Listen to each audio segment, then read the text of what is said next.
Batay sa monitoring ng isang maritime security expert, lumapit sa Pilipinas ang 3 barko ng China nitong weekend. Balita natin ni Jonathan Andal. Ganito kalapit sa El Nido, Palawan ang 3 barko ng China Coast Guard 35 nautical miles lang o nasa 65 kilometers batay sa tansya at monitoring ng maritime security expert at dating US senior defense official na si Ray Powell. They're getting pretty close. I'm not sure it's alarming, but it's certainly concerning. They believe their 9-dash line goes right around here and they're going to go right to the edge of where their 9-dash line is. It's becoming more and more common. So, we're starting to see more and more of these intrusive patrols near Palawan. Noong nakaraang linggo lang kasi, isa naman Chinese research vessel ang namataan din sa Palawan. Pero sabi ng Philippine Navy, sumunod naman sa protocol ang nasabing barko na umiwas lang daw sa masamang panahon.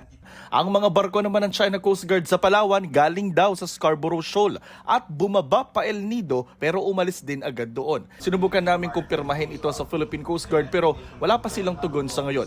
Noong February 2 sa Bolinao, Pangasinan, may lumapit din na 2 barko ng Chinese Coast Guard pero ngayon sa Palawan, 3 barko na ang ipinadala nila. Usually they go sort of 1 or maybe 2 at a time. So taking 3 ships is sending a particular message of strength.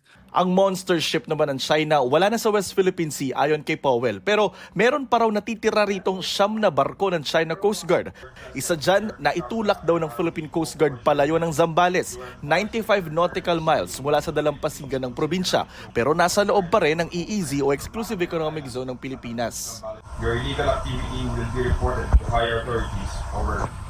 Binuntotan daw ng BRP Cabra ang barkong yan ng China sa kabila raw ng mga dambuhalang alon doon na umaabot ng 5 hanggang 8 talampakan. Ayon kay Powell, intrusive patrols ang ginagawang ito ng China na hindi naman daw illegal.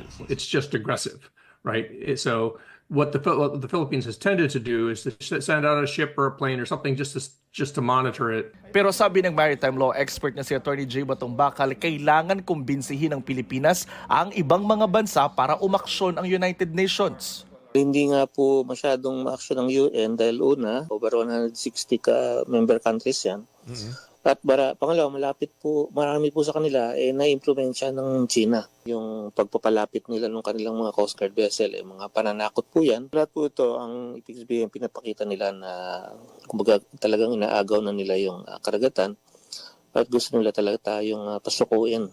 Personal na nag-usap sina Foreign Affairs Secretary Enrique Manalo at US Secretary of State Marco Rubio kung paano palalakasin ang alyansa ng Pilipinas at Amerika para tugunan ang tinawag ni Rubio na destabilizing actions ng China sa South China Sea. Pumalag naman ang Armed Forces of the Philippines sa sinabi ng Southern Theater Command ng China na nanghihimasok ang Pilipinas sa maritime rights ng China nang mag-join patrol ito kasama ang Amerika at Canada sa West Philippine Sea. Sabi ng AFP, hindi Pilipinas ang nanghihimasok.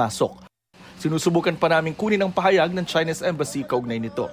Jonathan Andal, nagbabalita para sa GMA Integrated News.